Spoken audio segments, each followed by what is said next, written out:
एक बार बौद्ध मठ में एक जैन मास्टर रहते थे।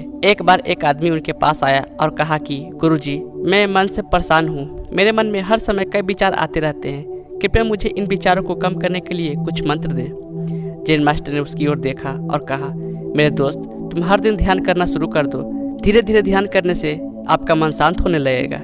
लेकिन उस आदमी ने कहा, श्रीमान, कृपया मुझे ध्यान करने के लिए मत कहिए। मैं ध्यान नहीं कर सकता, क्योंकि जब मैं ध्यान करने की कोशिश करता हूँ तो मेरे दिमाग में और भी विचार आने लगते हैं और ज़्यादा विचार नकारात्मक होते हैं जो मेरे दिमाग को और बेचैन कर देते हैं। जैन मास्टर ने कहा, चिंता मत करो बेटा, यह ध्यान के प्रारंभिक चरण में होता है, लेकिन धीरे धीरे ध्यान का अभ्यास करने से आपका मन शांत होने लगेगा।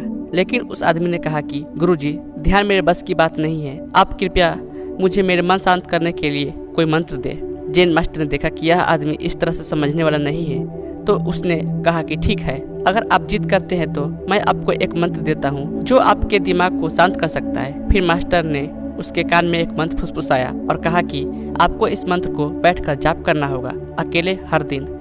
वह आदमी बहुत खुश हुआ और बोला, धन्यवाद गुरुजी, मैं इस मंत्र का प्रतिदिन जाप अवश्य करूँगा। जैसे वह जाने के लिए वापस मुड़ने वाला था, जैन मास्टर ने कहा, लेकिन एक बात याद रखें कि इस मंत्र का जाप करते समय बंदर के बारे में न सोचे, अन्यथा मंत्र अप्रभावी हो जाएगा। उस आदमी ने कहा, गुरुजी, मैं बंदर के बारे में क्यों सोचूंगा? मैंने अपने पूरे जीवन में कभी बंदर के बारे में नहीं सोचा। आप इसकी चिंता न करें। और वह वहां से चला गया। वह आदमी खुशी खुशी घर वापस आया और मंत्र जपने बैठ गया। जैसे ही उसने मंत्र का जाप करना शुरू किया, उसे जैन मास्टर के शब्द याद आ गए कि जब आप इस मंत्र का जाप करें तो बंदर के बारे में न सोचें। जैसे ही उसे गुरु की यह बातें याद आई, उसके दिमाग में बंदर की तस्वीर आने लगी। वह बंदर के विचारों को नज़रअंदाज करने की कोशिश करने लगा, लेकिन जितना ही उसने बंदर को नज़रअंदाज करने की कोशिश की, उतने ही उसके दिमाग में बंदर आने लगे और कुछ समय बाद उसका दिमाग बंदरों से भर गया। उस आदमी ने सोचा कि जैन मास्टर ने मुझे यह निर्देश क्यों दिया? अगर वह जानते थे कि बंदर एक मुसीबत है तो उन्हें इसका उल्लेख नहीं करना चाहिए था। मेरे दिमाग में और कोई जानवर नहीं आ रहा है और बंदर नहीं जा रहे हैं। वह आदमी परेशान हो गया। उसे स्नान किए, नए कपड़े बदले और फिर एक कमरे में मंत्र जाप करने के लिए बैठ गया। जैसे ही उसने अपनी आंखें बंद की, उसे बंदर दिखा। वह जहाँ भी देखता वे उसके चारों तरफ होते। वह रात को बंदरों को देखता, यहाँ तक कि वह अपने परिवार के सदस्यों के चेहरों में बंदरों को देखने लगा। आदमी पागल हो रहा था। वो जितना ही बंदर को नज़रअंदाज करने की कोशिश कर रहा था, उतने ही उसके दिमाग में बंदरों की बातें आ रही थी। सुबह तक वह लगभग पागल हो चुका था। अगली सुबह वह वापस जैन मास्टर के पास दौड़ा और उन्हें सब कुछ बताया और कहा कि गुरुजी, आपने मुझे कैसा मंत्र दिया है?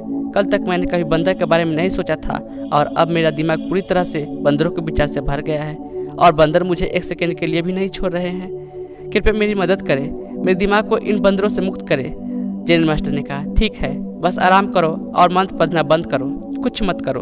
वह आदमी चिंत होकर बैठ गया और मंत्र पढ़ना बंद कर दिया। उसे आश्चर्य हुआ कि अब बंदर का तो ख्याल ही नहीं रहा, सब कुछ सामान्य हो गया। तब जैन मास्टर ने कहा कि मेरे दोस्त, मैं तुम्हें हमारे मन की प्रकृति के बारे में बताना चाहता था। कभी भी अपने मन से लड़ने की कोशिश मत करो।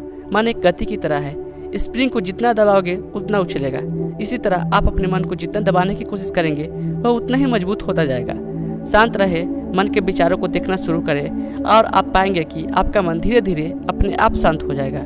और मन को देखने के लिए आपको ध्यान करने की आवश्यकता है।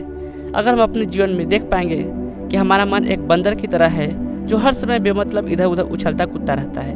यदि आप इस बंदर मन को बलपूर्वक रोकना चाहते हैं तो आप ऐसा नहीं कर पाएंगे। जैसे जितना अधिक आप उसके स्प्रिंग को दबाने की कोशिश करेंगे उतना ही वह उछलेगा। इसी प्रकार आप जितना अपने मन के विचारों को रोकने की कोशिश करेंगे वे विचार उतने ही अधिक बढ़ते जाएंगे। विशेषज्ञ कहते हैं कि एक इंसान के दिमाग एक दिन में 36,000 से 80,000 के बीच विचार पैदा करता है। अगर आप इन विचारों को जबरदस्ती रोकने की कोशिश करेंगे तो आप उन्हें रोक नहीं पाएंगे। इसके बजाय इसे रोकने का हर प्रयास इसे ऊर्जा देता है। इसे बचने का हर प्रयास ध्यान बन जाता है।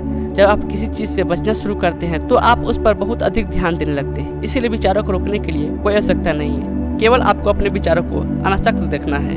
हमारे नियमित जीवन में आमतौर पर हम अपने विचारों को देखने में सक्षम नहीं होते हैं, लेकिन ध्यान में आप इसे आसानी से कर सकते हैं। इसीलिए आपको अपने मन को देखने के लिए ध्यान का अभ्यास करने की आवश्यकता है। कुछ लोगों का अनुभव होता है कि जब वे ध्यान करना शुरू करते हैं तो उनके दिमाग में अधिक विचार आने लगते हैं। लेकिन इसके पीछे का कारण यह है कि जब हम ध्यान शुरू करते हैं तो हमारे दिमाग में छिपे पुराने विचार ऐसे ही निकलने लगते हैं। जैसे अगर आप अपने घर की सफाई करते हैं तो सारा कचरा बाहर निकल जाता है। इसी तरह जब आप ध्यान से करना शुरू करते हैं तो दिमाग का सारा कचरा बाहर निकलने लगता है और आपको अधिक विचार आने लगेंगे। लेकिन आपको इसकी चिंता करने की जरूरत नहीं है और अपने विचारों को आते और फिर जाते देखते रहें और अपना ध्यान अभ्यास जारी रखें। धीरे धीरे मन का सारा कचरा बाहर निकल जाएगा तो मन अपने आप शांत होने लगेगा और आपको कम विचार आने लगेंगे और लंबे अभ्यास से आप निश्चय ही अपने मन को वश में कर पाएंगे। यह कहानी आपको कैसा लगा? अच्छा लगा हो तो लाइक करें और ऐसी कहानी सुनने के लिए मेरे चैनल को जरूर सब्सक्राइब करें। धन्यवाद। जय हिंद।